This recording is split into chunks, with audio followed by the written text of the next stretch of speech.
You're funding Adam's company again? My voice cracked as I stared across the dining table at my father. Dad, his last 2 ventures burned through tens of thousands of your money. I'm pitching you an actual plan, something viable, and you won't even consider it? My father, Omar Hassan, didn't even blink. He folded his napkin neatly, leaning back in his chair as if I hadn't just poured weeks of effort into the proposal sitting in front of him. Layla, I admire your enthusiasm, but business is a man's responsibility. Adam needs this to establish himself. You have a stable job. You should focus on that. The words stung more than I wanted to admit. My brother Adam was staring at his phone, barely paying attention. He didn't even move at my father's dismissive tone. Why would he? He'd heard it before, always directed at me. My name is Layla Hassan, and I'm 30 years old. For as long as I can remember, I've wanted to start my own business. I've always been the ambitious one, the planner, the one who researched ideas late into the night and woke up with new ones buzzing in my head. It wasn't just a dream, it was my calling. Growing up, I'd watched my father build his own business from scratch, a logistics company that became the backbone of our family's stability. I admired his work ethic and his tenacity, but most of all, I admired the way he made something out of nothing. I wanted to follow in his footsteps, but it was clear early on that he didn't see me as a successor. For him, Adam was the heir apparent. Despite my older brother's lack of drive, my father saw him as the natural choice. Adam had tried and failed at several ventures by now, an e-commerce site, a failed app, and a short-lived marketing agency. Each time my father had written the checks and made excuses for his failures. Adam just needs to find his footing, he'd say. It's all part of the process. But when it came to me, there were no excuses, no second chances. My entrepreneurial aspirations were brushed aside as impractical or unimportant. You're better off staying in your job, he'd tell me. It's secure, and you're good at it. He wasn't wrong. I was good at my job. I'd worked my way up to a mid-level role in finance, managing complex budgets and analyzing market trends. But it wasn't enough. I wanted something of my own, something I could build and nurture. And now, staring at my father's calm, unyielding face, I realized he'd never see that in me. Dad, this is a mistake, I said, trying to keep my voice steady. You're giving Adam another shot at something he's not ready for. Meanwhile, I've spent months developing this plan. It's low risk and scalable. You could have returns within the first year. My father shook his head. Layla, it's not about risk. It's about opportunity. Adam needs this. And I don't? I snapped, the frustration boiling over. Why does he deserve a chance, but I don't? Is it because I'm not good enough or because I'm not... Enough, my father interrupted, his tone sharp. This discussion is over. I stood there for a moment, my chest tight and my hands trembling. Then I pushed back my chair and left the table without another word. That night, I sat in my tiny apartment, staring at the proposal I'd spent weeks perfecting. It wasn't just a plan, it was a piece of me. I'd envisioned a boutique consultancy that offered financial planning and strategy for small businesses, combining my passion for numbers with my desire to help others succeed. I'd identified a niche market, created detailed projections, and even mapped out a marketing strategy. And my father had dismissed it without a second glance. I wanted to cry, but instead I opened my laptop. If my father wouldn't back me, I'd figure out another way. I didn't have his resources, but I had my skills, my determination, and my savings. It wasn't much, barely enough to cover the basics, but it was a start. I wasn't going to let his doubts stop me. The next morning, I called Yasmin, my best friend and the only person who'd supported my entrepreneurial dreams from the beginning. I'm going to do it, I told her, my voice shaky but resolute. I'm starting the business. Yes, she exclaimed, her enthusiasm like a balm for my battered confidence. I'm so proud of you, Layla. You're going to crush this. I don't know about crushing it, I said with a weak laugh. But I'm going to try. I can't let him win. I can't let him be right about me. He's not right about you, Yasmin said firmly. He's stuck in the past. This isn't about proving him wrong. It's about proving yourself right. Her words stayed with me all day. I didn't need my father's approval to succeed. I just needed to believe in myself. Starting the business was harder than I expected, and I already knew it wouldn't be easy. I drained most of my savings on registration fees, a basic website, and the cheapest laptop that could run the accounting software I needed. My dining table became my office, and every spare minute outside my day job went into building the foundation of my company. My first hurdle was finding clients. I scoured online forums, cold emailed small businesses, and even went door to door in local shopping districts, handing out flyers I'd designed myself. Most of the time, people were polite but non-committal. "We'll think about it," they'd say, or "maybe next quarter." I tried not to let the rejections get to me, but it was hard not to feel like I was in over my head. At night, I'd lie in bed replaying my father's words. Focus on your stable job. Some nights, I almost believed he was right. "Layla, you need to stop beating yourself up," Yasmin said one evening as we sat in my apartment, brainstorming ways to get my name out there. "This is how it goes at the start. You're planting seeds. They'll grow. You just need to give it time." Yasmin had become my biggest cheerleader and unofficial business partner. She worked as a graphic designer, and when I told her about my idea, she immediately offered to help with branding. She designed a logo, spruced up my website, and created sleek, professional-looking brochures that made my little operation feel more legitimate. "I don't know what I'd do without you," I said, watching her tweak a design on her tablet. "You'd figure it out," she replied with a smile. "But lucky for you, you don't have to." With her help, I revamped my marketing approach. Instead of casting a wide net, I focused on businesses in my community, boutiques, cafes, and other small operations that were struggling to stay afloat. I offered free consultations to get my foot in the door, and though it meant more work with no immediate payoff, it started to pay dividends. One client led to another, and soon I had a small but steady stream of business. Meanwhile, my family's skepticism hung over me like a dark cloud. My father hadn't said much since I'd walked out of that dinner, but his silence was its own kind of judgment. My mother called occasionally to check in, though it was clear she was fishing for updates. "How's your little project going?" she'd ask, her tone kind but patronizing. "It's not a project, Mama," I'd say, forcing a smile. "It's a business. And it's going well." "Good, good," she'd reply quickly, as if eager to move on. "You know, your father is very busy with Adam's company right now. Maybe you should ask Adam for advice." The mention of Adam made my stomach turn. His startup, buoyed by my father's funding, was floundering. I knew because I still had connections in the industry, and word had gotten around that Adam was struggling to keep his investors happy. Yet my father continued to throw money at him, insisting he just needed more time. One afternoon, I ran into Adam at a coffee shop near my apartment. He was sitting at a table, typing furiously on his laptop, his face a mask of frustration. "Hey," I said, approaching cautiously. "How's it going?" He looked up, startled. "Layla, what are you doing here?" "I live around the corner," I said, gesturing toward the window. "How's the company?" He hesitated, his eyes darting back to his screen. "It's fine. Just a lot of moving parts, you know?" "Right," I said, not pressing further. But as I walked away, I couldn't shake the feeling that Adam was in way over his head. I almost felt sorry for him. Almost. Back at home, I threw myself into refining my strategy. I started tracking every detail of my business, analyzing what worked and what didn't. I tightened my budget, streamlined my processes, and set ambitious but achievable goals. Every small victory felt monumental.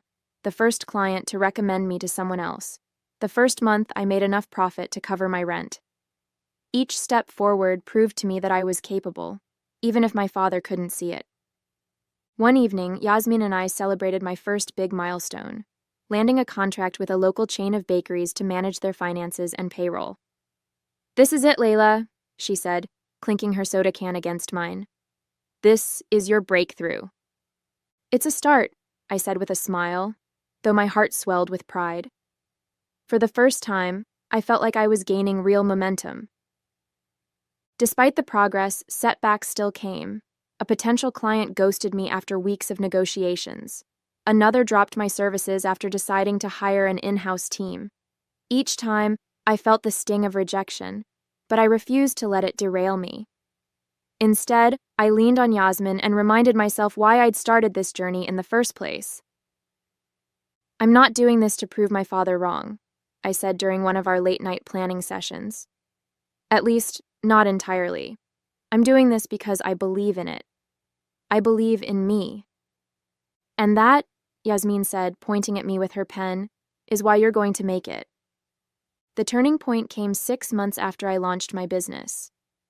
The bakery chain I'd landed as a client started recommending me to their suppliers, and suddenly, my inbox was flooded with inquiries. Within weeks, I was managing financial planning and payroll for 5 small businesses, and I'd hired Yasmin part-time to help with branding and communications. The growth was exhilarating. For the first time, I could afford to move my office from my dining table to a co-working space downtown.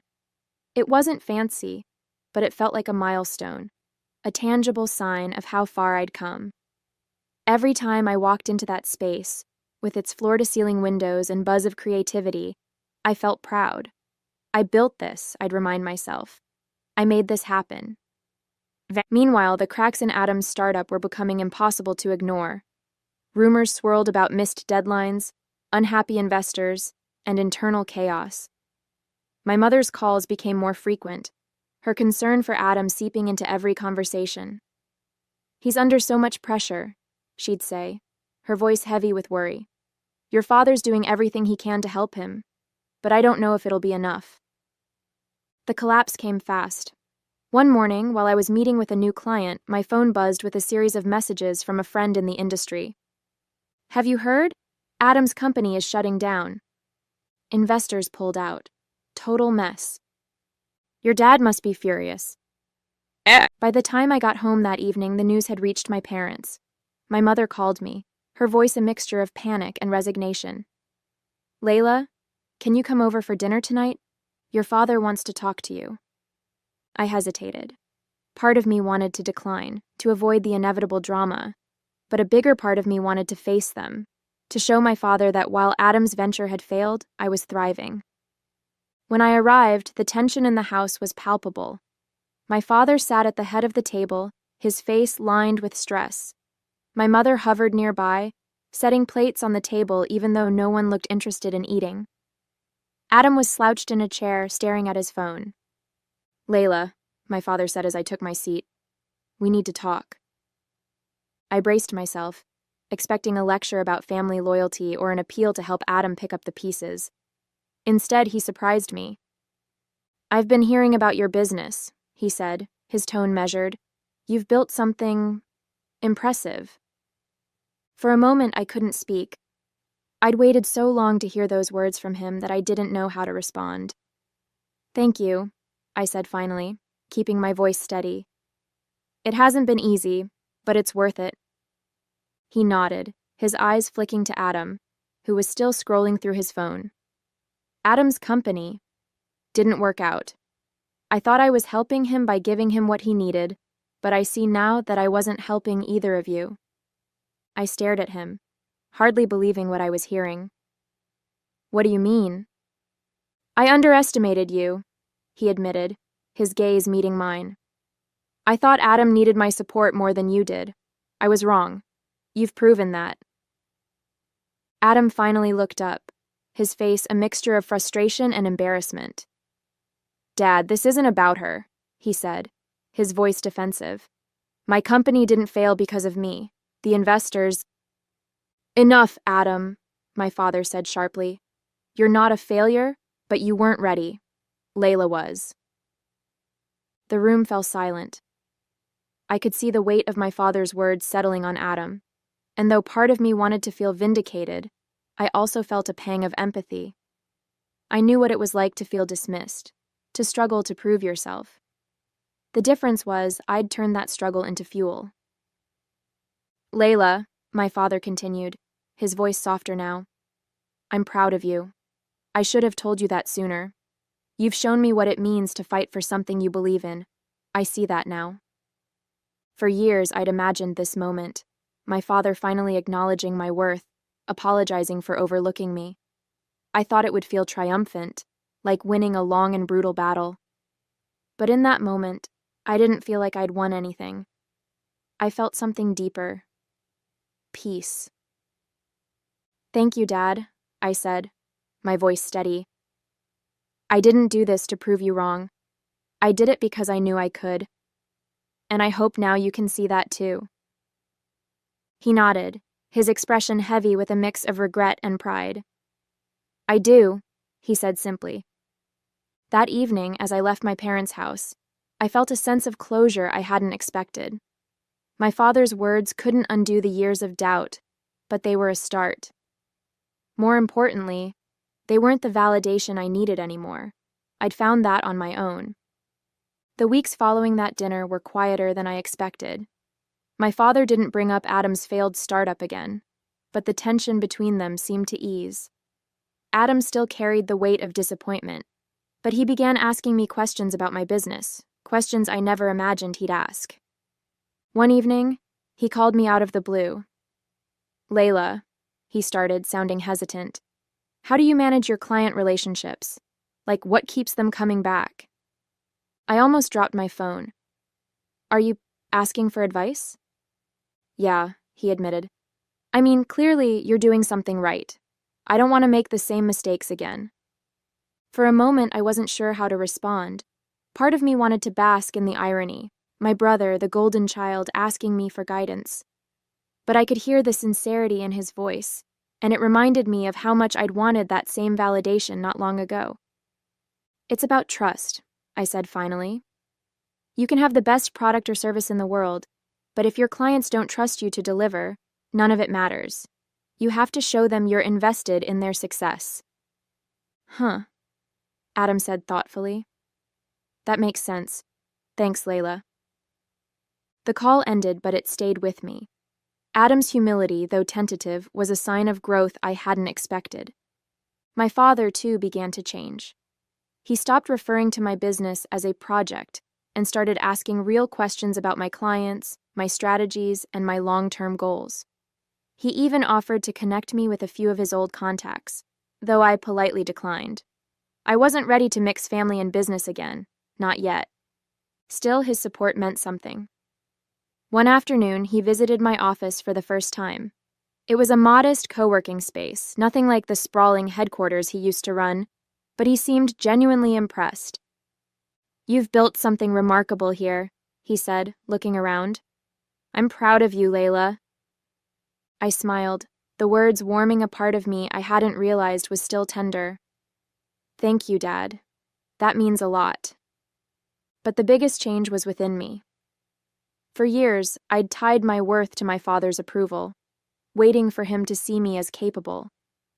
Now I realized I didn't need his validation or anyone else's. My confidence came from knowing what I'd accomplished, from the risks I'd taken and the lessons I'd learned along the way. Running a business wasn't just about profit margins or client retention. It was about resilience, creativity, and believing in yourself even when no one else does. And I'd proven to myself that I could do it. One evening, as I sat in my office wrapping up for the day, I looked out at the city lights and thought about how far I'd come. My family dynamics were shifting, slowly but surely. My father and brother were learning to see me not as the underestimated daughter or sibling, but as someone who could stand on her own. And more importantly, I was learning to see myself that way too. The journey wasn't over. I still had goals to achieve, clients to win, and challenges to overcome. But for the first time, I felt truly independent, truly capable. This was my life, and I was living it on my own terms. 6 months later, my business had grown beyond anything I could have imagined. What started as a one-woman operation at my dining table had become a small but thriving consultancy. I'd hired 2 part-time employees to help manage the workload, and Yasmin had officially joined as my creative director. Together, we were helping small businesses turn their finances around, one spreadsheet and strategy at a time. One of my proudest moments came when a regional business magazine featured me in an article about emerging entrepreneurs. They called my company a shining example of grassroots success, and when the article was published, I sent a copy to my parents. My mother called immediately, her voice brimming with pride. "Layla, this is incredible. Your father's already framed it for his office." The thought of my father proudly displaying an article about my business was almost surreal. For years, I'd wanted nothing more than for him to see me this way, as someone capable and deserving of his respect. And now I'd earned that respect not because he handed it to me, but because I proved it to myself. At family dinners, things felt different. My father asked thoughtful questions about my work, genuinely interested in my answers. Adam, too, seemed to have turned a corner. He'd started working for a marketing firm, finally finding his footing in a structured environment where his creativity could shine. There was no longer an air of competition between us, only mutual respect. "Layla," Adam said one evening as we cleared the table, "you're doing something amazing. I'm proud of you." "Thanks, Adam," I replied, the sincerity of his words settling warmly in my chest. "That means a lot." He grinned. "But don't think I won't steal some of your ideas for my next project." "Only if you pay me consulting fees," I shot back, laughing. The biggest change, though, was within me. Running my business had taught me more than just the mechanics of entrepreneurship. It had shown me the power of perseverance and self-belief. I no longer doubted my place at the table or felt the need to justify my ambitions. I was living proof that success wasn't about who got the first chance. It was about who made the most of it. One afternoon, I stood in my office looking out at the bustling street below. My father's voice echoed in my mind, not the dismissive tone from that dinner months ago, but the proud words he'd spoken more recently. "You've built something remarkable." For so long I'd waited for his approval, but now I realized it wasn't what defined me. I defined me. As I locked up the office and headed home, I felt a deep sense of peace. My business was thriving, my family relationships were healing, and I was finally living a life that felt authentically mine. The road hadn't been easy, but every struggle had shaped me into the leader I was becoming. This wasn't just the end of one chapter. It was the start of something even bigger. My future was in my hands, and I couldn't wait to see where it would take me.